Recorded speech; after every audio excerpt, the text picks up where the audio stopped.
الحمد للہ رب العالمین والصلاة والسلام علی رسولہ الامین اما بعد اعوذ باللہ من الشیطان الرجیم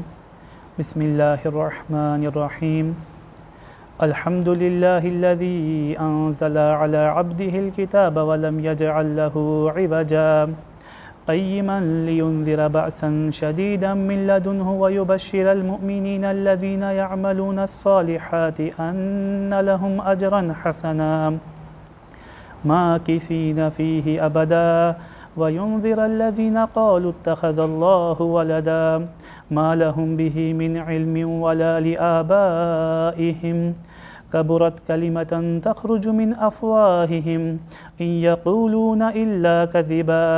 فلعلك باخع نفسك على آثارهم إن لم يؤمنوا بهذا الحديث أسفا إنا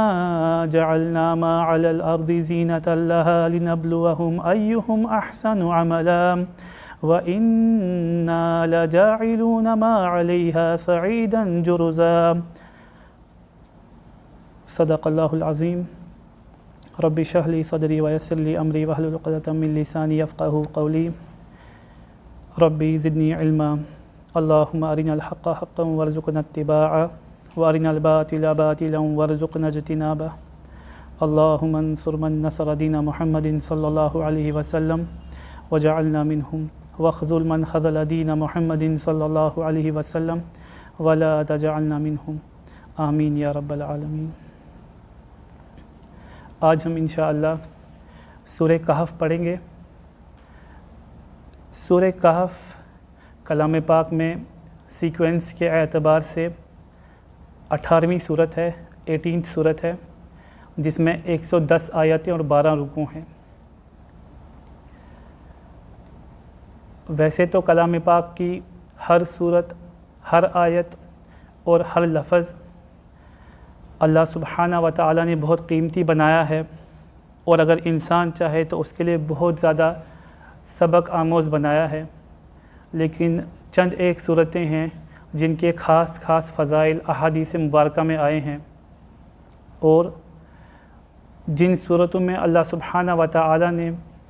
انسان کے لیے خاص طور پر کچھ ایسا میسیج دیا ہے جو مشکل حالات میں اس کے کام آئے گا۔ یہ صورت ان چند صورتوں میں سے ایک ہے۔ اللہ سبحانہ و تعالیٰ نے اس صورت کو بہت سے اعتبار سے کافی زیادہ امپورٹنس دی ہے، اس کے میسیج کے اعتبار سے، اس کے ٹیکسٹ کے اعتبار سے، اور اس کے شان نزول کے اعتبار سے۔ سب سے پہلے صورت کا نام سورہ کہف ہے۔ کہف کے معنی ہوتا ہے ایک غار کے، کیو کے، ایک کشادہ غار جو سائزیبل ہو، تھوڑی بڑی ہو، بالکل چھوٹی سی نہ ہو۔ اس صورت میں چونکہ آگے غار والے اصحاب کا ذکر آ رہا ہے، اسی وجہ سے اس صورت کا نام سورہ کہف کے اعتبار سے مشہور ہوا۔ سب سے پہلے اس صورت کا شان نزول کیا ہے؟ اللہ کے پیارے حبیب صلی اللہ علیہ وسلم نے جب دعوت حق دینا شروع کی تو مشرکین مکہ کے لیے یہ ایک بہت بڑا سیٹ بیک تھا۔ ایک ایسا شخص جو ان کے بیچ میں رہتا تھا اور 40 سالہ زندگی اس نے ان کے بیچ میں گزاری، آج وہ ان کے ریلیجس پرنسپلز کو کانٹراڈکٹ کر رہا ہے، آج وہ ان کے جو برسوں سے چلے ہوئے عقائد ہیں ان کو جھوٹا کہلا رہا ہے، اور اس کے برخلاف ایک دوسری دعوت پیش کر رہا ہے جو دعوت حق ہے۔ بہت سے مشرکین مکہ جو ہٹ درم تھے اور انا پرست تھے، ان کو یہ بات ہضم نہیں ہوئی، اور انہوں نے اپنے اعتبار سے ہر ممکن کوشش کی کہ اللہ کے نبی صلی اللہ علیہ وسلم کی دعوت کو دبایا جائے، آپ کی آواز کو مٹایا جائے، اور آپ کو لوگوں کے سامنے جھوٹا ثابت کیا جائے۔ جھوٹا ثابت کرنے سے فائدہ کیا ہوتا کہ لوگ سمجھ لیتے کہ جھوٹا ہے، اپنی ہی باتیں بناتا ہے، لہٰذا اس کا جو پیش کیا ہوا دین ہے اس کو قبول کرنے کی ضرورت نہیں، آبا و اجداد کے دین کے ساتھ جڑے رہو۔ اس سلسلے میں انہوں نے بہت سی کوشش کی، اور یہی وجہ تھی کہ وہ آپ صلی اللہ علیہ وسلم سے معجزات کا مطالبہ کیا کرتے تھے، اور یہی وجہ تھی کہ مشرکین مکہ اللہ کے پیارے حبیب صلی اللہ علیہ وسلم کو سوالات کیا کرتے تھے۔ اسی محنت اور اسی کوشش کی وجہ سے مشرکین مکہ نے اپنے 2 آدمی مدینہ کے یہودیوں کے پاس بھیجے، وہ اس لیے کہ یہود اس وقت میں وہ قوم تھی جو مدینے کے اندر اچھی خاصی تعداد میں موجود تھی، اور وہ بھی کلیم کرتے تھے کہ ہمارے پاس آسمانی کتاب ہے۔ تو مکہ سے یہ دو انسان آئے، جن میں سے ایک کا نام نضر بن حارث آتا ہے، اور یہودیوں کے پاس جا کے بولا کہ ہمارے وہاں پہ ایک ایسا انسان ہے، مفہوم ہے کہ ہمارے وہاں پہ ایک ایسا انسان ہے جو دعوت دیتا ہے اور یہ کلیم کرتا ہے کہ میرے اوپر بھی آسمانی وحی اترتی ہے، لہٰذا آپ اپنے کتابوں میں، اپنے صحیفوں میں ہمیں کچھ ایسے مسائل بتائیں، ایسے سوال بتائیں جو ہم اس کو پوچھ سکیں، جس سے اس کی صداقت کا ٹیسٹ ہو سکے۔ آپ ہمیں کچھ کوشچنز بتائیں جو آپ کے اعتبار سے آسمانی کتابوں میں موجود ہونے چاہیے، یا کسی سچے نبی کے پاس ان کے جواب ہونے چاہیے۔ وہ سوال ہم ان سے پوچھیں گے اور اس اعتبار سے ہم ان کی صداقت کو، ان کی سچائی کو ٹیسٹ کریں گے۔ تو جو مدینہ کے یہود تھے، انہوں نے اپنے اعتبار سے کافی غور و فکر کرنے کے بعد مشرکین مکہ کو 3 سوال بتائے۔ انہوں نے کہا کہ آپ ان سے سوال کیجیے گا روح کے بارے میں، آپ ان سے سوال کیجئے گا اصحاب کہف کے بارے میں، آپ ان سے سوال کیجئے گا بادشاہ ذوالقرنین کے بارے میں۔ اگر وہ ان سوالوں کا جواب دے سکیں تو مان لینا وہ اللہ کے سچے نبی ہیں، کیونکہ یہ علوم اللہ نے آسمانی کتابوں میں درج کیے ہوئے ہیں اور آسمانی کتابوں کے ذریعے اتارے ہوئے ہیں۔ اور اگر وہ ان سوالات کا جواب نہ دے سکے تو آپ ان کا قتل کر لینا، وہ ایک جھوٹا انسان ہے۔ تو جو یہ مشرکین مکہ کے 2 انسان تھے، مدینہ سے واپس آئے، اللہ کے پیارے حبیب صلی اللہ علیہ وسلم کے سامنے، آپ کے سامنے یہ سوال رکھے۔ اللہ کے پیارے نبی صلی اللہ علیہ وسلم نے فرمایا کہ میں آپ کو ان کا جواب دے دوں گا، لیکن آپ نے انشاءاللہ نہیں فرمایا۔ اس وجہ سے اللہ تعالیٰ نے اپنی حکمت سے کلام پاک کی وحی کو 15 دنوں تک روک لیا اور کوئی وحی نہیں آئی، یہاں تک کہ مشرکین مکہ آپ کا مذاق اڑانے لگے کہ دیکھا ہم تو ان کی سچائی کو ٹیسٹ کرنے والے تھے اور ان کے پاس جواب ہی نہیں بن رہا۔ پھر آخرکار اللہ تعالیٰ نے اپنی حکمتوں کے اعتبار سے 15 دن کے بعد یہ سورت نازل فرمائی، سورۃ الکہف نازل فرمائی، جس میں ان میں سے 2 سوالات کے جواب تھے۔ اصحاب کہف کا تفصیلی قصہ اس میں موجود تھا، اس کے علاوہ ذوالقرنین کا تعارف اور انہوں نے کیا کام کیا اس دنیا میں آ کر، وہ اس میں موجود تھا۔ رہا تیسرا سوال کہ روح کے بارے میں جو سوال کیا گیا تھا، اس کا جواب اللہ تعالیٰ نے سورہ اسراء میں فرما دیا کہ وَيَسْأَلُونَكَ عَنِ الرُّوحِ، یہ آپ سے روح کے بارے میں سوال کرتے ہیں، آپ کہہ دیجئے قُلِ الرُّوحُ مِنْ أَمْرِ رَبِّي، اللہ کے امر سے ہے روح۔ اور انسان کا علم جو ہے، اس کی اتنی زیادہ انسان کے پاس ابھی اس کے علم میں اتنا زیادہ کیپیسٹی ہی نہیں ہے کہ اللہ کے یہ امر کو سمجھ سکے۔ اللہ تعالیٰ نے اس روح کو کیسے بنایا، انسان اس کو نہیں سمجھ سکتا۔ اللہ نے فرمایا وَمَا أُوتِيكُم مِّنْ عِلْمِ إِلَّا قَلِيلًا، کہ آپ کو علم میں سے بہت کم ہم نے عطا کیا ہوا ہے، یعنی اس روح کی حقیقت انسان اس تک پہنچ ہی نہیں سکتا۔ اس طریقے سے اللہ تعالیٰ نے اپنے پیارے حبیب صلی اللہ علیہ وسلم کی صداقت کو ثابت کیا اور ان سوالات کے جواب ہم تک پہنچائے۔ یہاں پہ یہ بات غور کرنے کی ہے کہ اللہ کے نبی صلی اللہ علیہ وسلم پر جب وحی اتری اور یہ واقعات بتائے گئے، اصحاب کہف کے بارے میں بتایا گیا، ذوالقرنین کے بارے میں بتایا گیا، تو جو پرانی آسمانی کتابیں تھیں ان میں کئی اعتبار سے ان کے واقعات میں، ان کی ڈیٹیلز میں تحریفات ہو گئی تھی، اس میں کچھ نہ کچھ ایڈیشنز اور سبٹریکشنز ہو گئی تھی۔ اللہ کے پیارے حبیب صلی اللہ علیہ وسلم پر جب اللہ نے قرآن کو اتارا تو بالکل صحیح اعتبار سے، اور جو ان کی سچائی تھی، ان کی حقیقت تھی، اور جو ریلیونٹ پارٹ تھا ان کی کہانیوں میں، ان کی زندگیوں میں، اس کو بیان کر کے یہ بتا دیا کہ یہ آخری کتاب ہے اور یہ سچا پیغام ہے جو انسانیت کے رب کی طرف سے انسانیت کو ہدایت کی طرف بلاتا ہے۔ اب اس صورت کا تذکرہ احادیث مبارکہ میں کافی آیا ہے۔ حضرت ابو سعد خدری رضی اللہ عنہ سے روایت ہے، مفہوم اللہ کے پیارے نبی صلی اللہ علیہ وسلم نے فرمایا کہ جو انسان سورہ کہف کو جمعہ کے دن تلاوت کرتا ہے تو اس جمعہ سے لے کر اگلے جمعہ تک کے لیے اس کے لیے ایک نور چمکتا ہے، اور یہ نور کیا ہے؟ حضرات علماء کرام فرماتے ہیں کہ اس کی بصارت کھل جاتی ہے، اس کے لیے سچائی کو پرکھنا آسان ہو جاتا ہے، اور اس کے لیے کنفیوژن سے خود کو دور رکھنا آسان ہو جاتا ہے۔ اسی طریقے سے ایک حدیث پاک کے مفہوم میں آیا کہ ایک صحابی تھے جو رات کے وقت میں سورہ کہف کی تلاوت فرما رہے تھے، اور ساتھ میں ان کا گھوڑا بندھا ہوا تھا، تو وہ محسوس کر رہے تھے کہ کچھ دیر کے بعد وہ گھوڑا بھدکنا شروع ہو جاتا تھا، اور پھر کچھ دیر کے بعد وہ اپنی آواز کو آہستہ کرتے تو وہ گھوڑا کام ڈاؤن ہو جاتا تھا، تھوڑا خاموش ہو جاتا تھا، پھر سے ان کو جب قرآن پڑھتے پڑھتے وہ اس کے اندر محو ہو جاتے تو آواز کو بلند کرتے، زور سے پڑھنے کا جی چاہتا تو پھر سے گھوڑا بھدکنا شروع ہو جاتا۔ اس طریقے سے معاملہ پوری رات بھر چلا۔ صبح کو وہ اللہ کے پیارے حبیب صلی اللہ علیہ وسلم کے پاس آئے اور آپ سے فرمایا کہ ایسے ایسے میرے ساتھ معاملہ پیش آیا۔ اللہ کے پیارے حبیب صلی اللہ علیہ وسلم نے فرمایا کہ جو قرآن پاک کی تلاوت کر رہا تھا اس پہ اللہ سبحانہ و تعالیٰ کی طرف سے سکینہ نازل ہوتا ہے۔ اور یہاں یہ بات غور کرنے کی ہے کہ اس صورت کی تلاوت پہ ان کے ساتھ یہ واقعہ پیش آیا تھا۔ اسی طریقے سے اور بھی بہت سارے احادیث مبارکہ ہیں جن میں اس صورت کی فضیلت اور اس صورت کو پڑھنے کی ترغیب دی گئی ہے۔ حضرات علماء اکرام نے ان احادیث مبارکہ کو سامنے رکھ کے فرمایا کہ انسان جمعرات اور جمعہ کے دن، یعنی جمعہ کے دن اور جمعہ کی رات جو اسلامک کیلنڈر کے اعتبار سے پہلے آتی ہے، اس میں کبھی بھی اس صورت کی تلاوت کرے تو انشاءاللہ بہت ہی زیادہ اجر اور ثواب کا مستحق ہے۔ اسی طریقے سے اس صورت کا ایک خاص ضمن میں بہت زیادہ تذکرہ احادیث مبارکہ میں آیا ہے۔ پہلے ہم ان احادیث کو سن لیں، اس کے بعد اس کے بارے میں بات کریں گے۔ حضرت ابو درداء رضی اللہ عنہ روایت کرتے ہیں، اللہ کے نبی صلی اللہ علیہ وسلم نے فرمایا کہ جو کوئی بھی دل سے سورہ کہف کی پہلی 10 آیتوں کو یاد کرے گا اس کو دجال سے محفوظ رکھا جائے گا، دجال سے اس کی حفاظت کی جائے گی۔ اور ایک حدیث پاک میں فرمایا کہ جو کوئی بھی سورہ کہف کی پہلی 3 آیتوں کو یاد کرے گا۔ اسی طریقے سے بعض روایات میں پہلی 10 اور آخر کی 10 آیتوں کے بارے میں بھی آیا ہے۔ اب ایسا اس صورت کے اندر کیا ہے کہ اللہ کے پیارے حبیب صلی اللہ علیہ وسلم اس صورت کو دجال کے ساتھ جوڑتے ہیں، اور بظاہر تو اس صورت میں دجال کا لفظ ہی نہیں آیا، کہیں پہ اس کا تذکرہ ہی نہیں آیا، لیکن پیارے حبیب صلی اللہ علیہ وسلم نے اپنی سچی زبان سے فرما دیا کہ جو انسان اس صورت کو پڑھے گا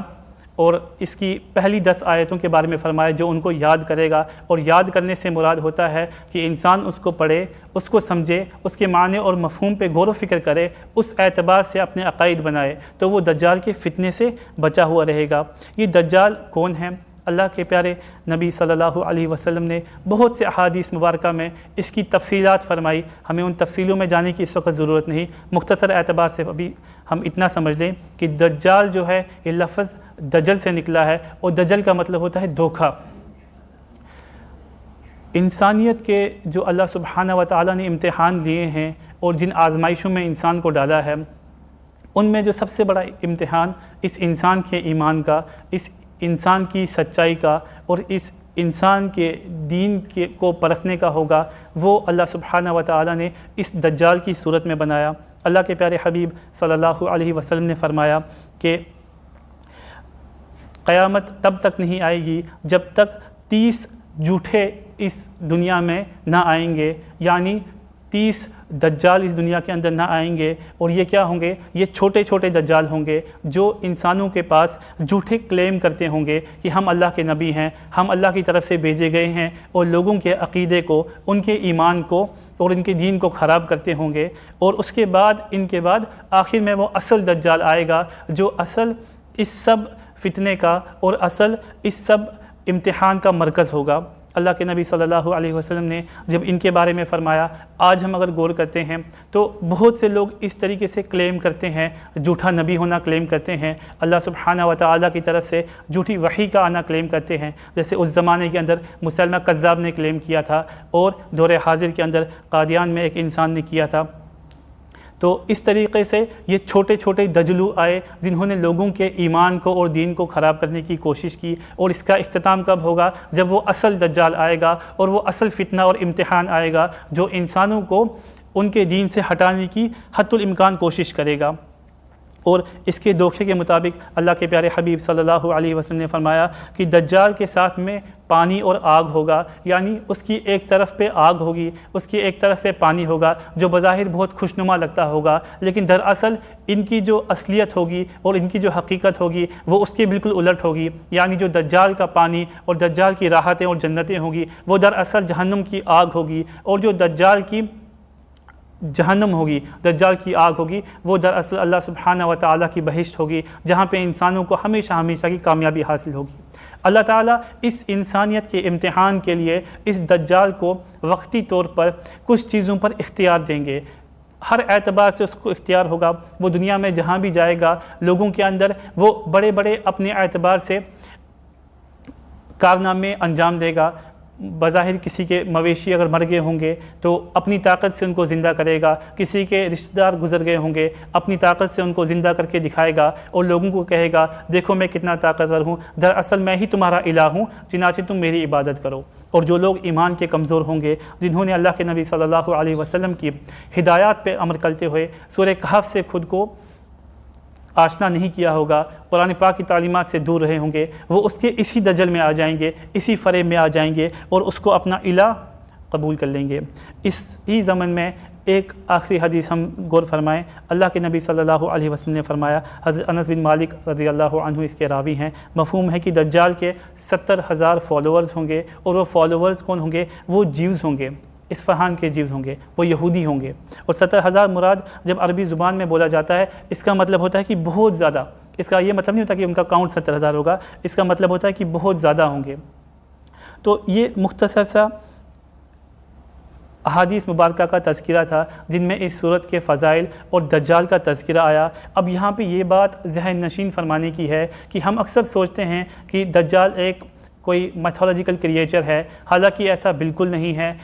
حضرات علماء کرام جو حالات حاضرہ پہ نظر رکھتے ہیں, اللہ تعالیٰ کے جو سیکرڈ ٹیکسٹس ہیں ان کو سمجھتے ہیں, ان کے علم رکھتے ہیں, تو ان کے مطابق دجال ایک الٹیمیٹ بلینڈ ہے ریلیجس میتھولوجی کا اور ماڈرن سائنٹیفک سوفیسٹیکیشن کا. ہم صرف یہ نہ سمجھیں کہ دجال ایک کریچر ہے جو دنیا کے اندر آ جائے گا اور وہ انسانوں کے اندر فتنہ پیدا کرے گا, انسان کے ایمان کو خراب کر دے گا. دراصل دجال ایک سینٹرل اینٹیٹی ہے جس کے ارد گرد اس کے دجل گھومتے ہیں, اس کا فریب گھومتا ہے, اس کا دھوکہ گھومتا ہے, اور وہ کس طریقے سے اس فریب کو پوری دنیا کے اوپر امپوز کرتا ہے. وہ اس طریقے سے کہ جو ماڈرن سائنٹیفک نالج ہے, جتنا بھی ماڈرن سائنٹیفک ریسرچ ہے, وہ سب اس کے قبضہ قدرت میں ہے. آج ہم دیکھتے ہیں دنیا کے اندر کہ جو نوجوان ہیں, نوجوان ہر قوم کا سرمایہ ہوتے ہیں. اگر ہم غور کریں کہ اس قوم, کسی بھی قوم کو اگر برباد کرنا ہو, اس کو صحیح منہج سے ہٹانا ہو, اس کے نوجوانوں کے اندر برائی اور بے حیائی کو عام کر دیا جائے تو یہ کام بہت آسان ہو جاتا ہے. اگر ہم غور کریں, کیا یہ سچ نہیں ہے کہ جو انٹرنیٹ ہے اور سوشل میڈیا ہے یہ ہمارے ذہنوں کو, ہمارے خیالات کو اور ہمارے ٹرینڈز کو سیٹ کرتا ہے؟ کیا یہ صحیح نہیں ہے کہ کس طریقے سے ہم سوچیں, کس طریقے سے ہم اپنے خواب بنائیں, اپنے ارمان سجائیں؟ کیا وہ آج سوشل میڈیا سے انفلوئنس نہیں ہو رہے؟ کیا وہ آج انٹرنیٹ سے انفلوئنس نہیں ہو رہے؟ اور یہی وہ دجالی فتنے کا ایک حصہ ہے جس نے بہت زیادہ حد تک اس دنیا کے اوپر قابو کر لیا ہے. حضرات علماء کرام جو حالات حاضرہ پر اور دنیا کے حالات پر نظر رکھتے ہیں, وہ کہتے ہیں کہ دجالی فتنہ شروع ہو چکا ہے. ایک زمانہ تھا انسان کہتا تھا کہ کچھ سالوں بعد ہماری جنریشنز آئیں گی اور ان میں دجالی فتنے کا ظہور ہوگا. آج علماء کرام فرماتے ہیں کہ دجالی فتنے کا ظہور ہو چکا ہے, وہ اپنے آپ کو مضبوط کر رہا ہے, اپنے آپ کو زیادہ سے زیادہ علاقوں تک اور جگہوں تک پہنچا رہا ہے. اب خالی انتظار اس چیز کا ہے کہ جو اصل دجال ہے, جو اس کا پورا اعلی کار ہے, جو لیڈر ہے, جو ان سب کو چلا رہا ہے, جو اس فتنے کو پھیلا رہا ہے, وہ اپنے آپ کو سامنے پیش کر دے اور وہ ظاہر ہو جائے. جیسے جیسے ہم سورت کو پڑھیں گے تو انشاءاللہ یہ بات واضح ہوتی چلی جائے گی کہ اللہ تعالیٰ نے کتنے اس میں امپورٹنٹ اور مفید حقائق بیان کیے ہیں اور کس طریقے سے انسان اپنے آپ کو ان فتنوں سے بچا سکتا ہے. اللہ تعالیٰ فرماتے ہیں بسم اللہ الرحمن الرحیم الحمدللہ الذی انزل علی عبدہ الکتاب ولم یجعل لہ عوجا. اللہ تعالیٰ نے بہت ہی عجیب و غریب انداز سے سورت کی شروعات کی. الحمدللہ, تمام تعریفیں, تمام حمد اور ثنا اللہ سبحانہ و تعالیٰ کے لیے ہیں, تمام تعریفیں اللہ کے لیے ہیں. اور اللہ کے پیارے حبیب صلی اللہ علیہ وسلم نے جو احادیث مبارکہ کی روشنی میں ہم کو تلقین فرمائی کہ فتنہ دجال سے بچانے کے لیے پہلی 10 آیتیں مفید ہیں, تو انسان کو یہ بتایا جا رہا ہے, اتنا اہم اللہ تعالیٰ نے نسخہ بتا دیا, انسان کو ایک ریمیڈی بتا دی, کس طریقے سے آپ اس کائنات میں آنے والی, انسانی تاریخ میں آنے والے سب سے بڑے فتنے سے بچ سکتے ہو. اس کے بدلے میں انسان کی شروعات کیسے کروائی. الحمدللہ, تمام تعریفیں اس اللہ کے لیے ہیں جس نے ہمیں کبھی بھی